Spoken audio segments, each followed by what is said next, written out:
sebutkan nama sahabat yang menikah terus setelah menikah mati syahid. Masya Allah. Siapa namanya? Handalah. Ceritanya gimana dia mati syahid?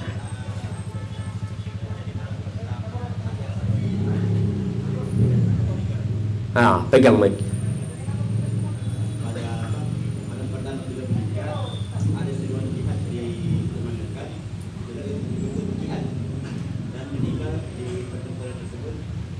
Dalam kondisi masih junub.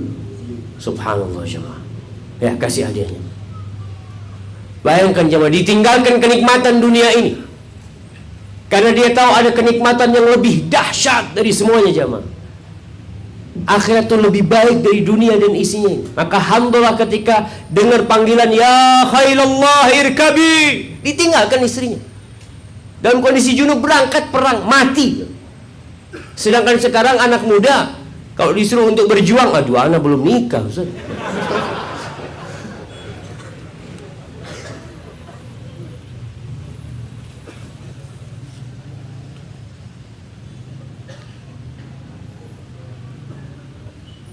Bismillahirrahmanirrahim. Ustaz, saya mau khitbah. Calon sudah ada dan orang tuanya pun merestui.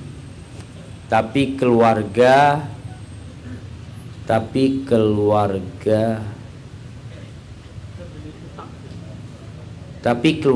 terlilit hutang. Dan gaji saya lebih sedikit daripada cicilan untuk per bulan. Tapi keluarga baru terlilit hutang. Artinya keluarganya, keluarga siapa maksudnya? Sepertinya keluarga yang mau melamar itu. Dianya maksudnya. Dia mau khitbah. Coba antum baca, antum jelasin. Masya Allah. Mungkin pertanyaan dari dia jemaah. Nggak apa-apa. Tadi saya baca sebelum. Oh, Masya Allah. Ustaz, saya mau menikah. Calon sudah ada dan orang tuanya pun merestui. Tapi keluarga kami. Keluarga kami. Keluarga kami terlilit hutang dan gaji saya lebih sedikit daripada cicilan hutang per bulan. Masya Allah, nggak ada masalah. Kan itu gajinya lebih dikit aja dia masih bisa hidup kan jamaah. Bismillah, istri itu insya Allah bawa rezeki sendiri. Istri bawa rezeki sendiri. Hanya saja kita itu jangan bermudah-mudahan berhutang.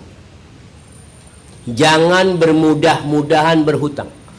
Rasulullah SAW pernah lagi duduk-duduk sama para sahabatnya, beliau pegang jidatnya, mengatakan Subhanallah, Subhanallah, madza anzalallahu minat tasydid. Apa nih satu hukuman yang keras yang sudah Allah turunkan. Itu para sahabat ketakutan, nggak ada yang berani tanya sama Nabi SAW. Keesokan harinya ditanya, ya Rasulullah, apa yang sudah Allah turunkan? Lau anna rajul qutila fi sabilillah. Kalau ada seorang yang tewas di jalan Allah, berperang jihad di jalan Allah, kemudian dia terbunuh, kemudian dia dihidupkan kembali, kemudian dia berjuang kembali dan terbunuh, mati syahid, kemudian dihidupkan kembali, kemudian berjuang kemudian mati syahid, masuk surga. Insya Allah. Nggak apa-apa, udah selesai memang jamaah. Nggak akan masuk surga. Maka jangan meremehkan hutang. Apalagi kalau hutangnya pakai riba.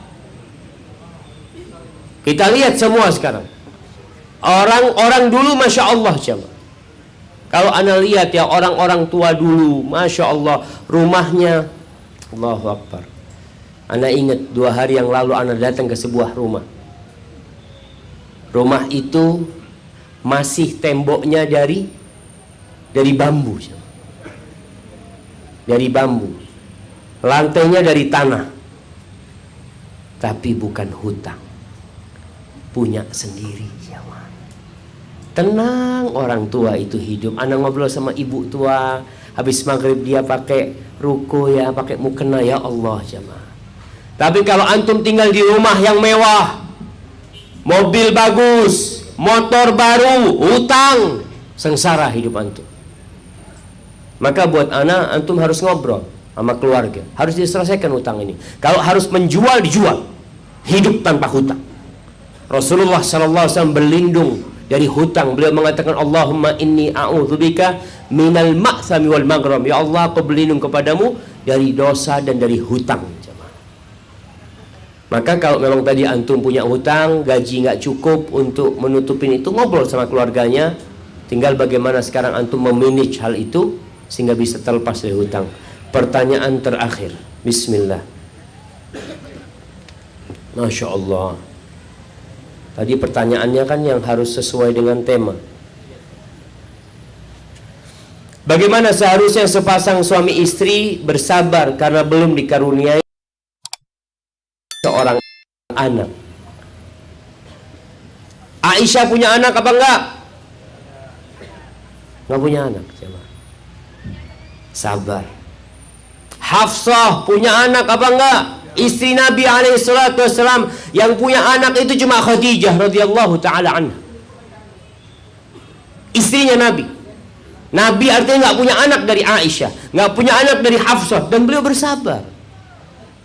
Beliau pernah punya anak dari Maria Al-Qibtiyah, budak beliau alaihi salatu wassalam, tapi meninggal dunia. Anak laki beliau meninggal dunia. Nabi Ibrahim alaihissalam bertahun-tahun minta anak. Dan ingat, bukan berarti antum putus asa, terus berdoa. Nabi Ibrahim sampai tua renta. Orang-orang mengatakan, kau nggak punya anak itu gara-gara apa ya, istilah Jawanya itu kualat. Apa kualat jemaah? Hah? Kualat itu gara-gara kan berhala-berhala itu membahayakan dirimu, kemudian kau nggak bisa punya anak, macam-macam. Nabi Ibrahim AS tidak berhenti berdoa, mengatakan Rabbi habli minas salihin, Rabbi habli minas salihin. Beliau dikasih anak setelah lewat 80 tahun umurnya.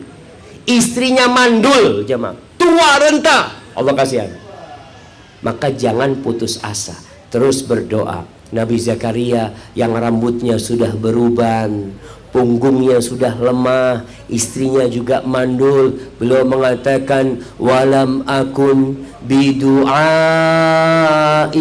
rabbi syaqiyya. Aku nggak pernah merasa susah ya Allah dengan doa mohon sama engkau. Optimis dan Allah kasih. Terus gimana Ustaz kalau nggak dikasih? Antum terus doa. Tugas antum berdoa. Allah pasti mengabulkan doa, akan dikasih satu dari 3 hal. Kalau nggak dikasih apa yang diinginkan, Allah jauhkan dari bala atau mara bahaya yang akan menimpa. Kalau tidak, tuh doa akan ditumpuk nanti di akhirat, jadi pahala yang bertumpuk buat dia. Hadza wallahu a'lam bishawab jamaah. Itu yang bisa Anda sampaikan. Kurang lebihnya Anda mohon maaf karena Anda lihat waktunya sudah hampir Anda serahkan kepada Nabi wasallam. Baik Bapak dan Ibu sekalian, karena ada tadi titipan hadiah dari panitia dan masih ada beberapa, walaupun mungkin tidak sempat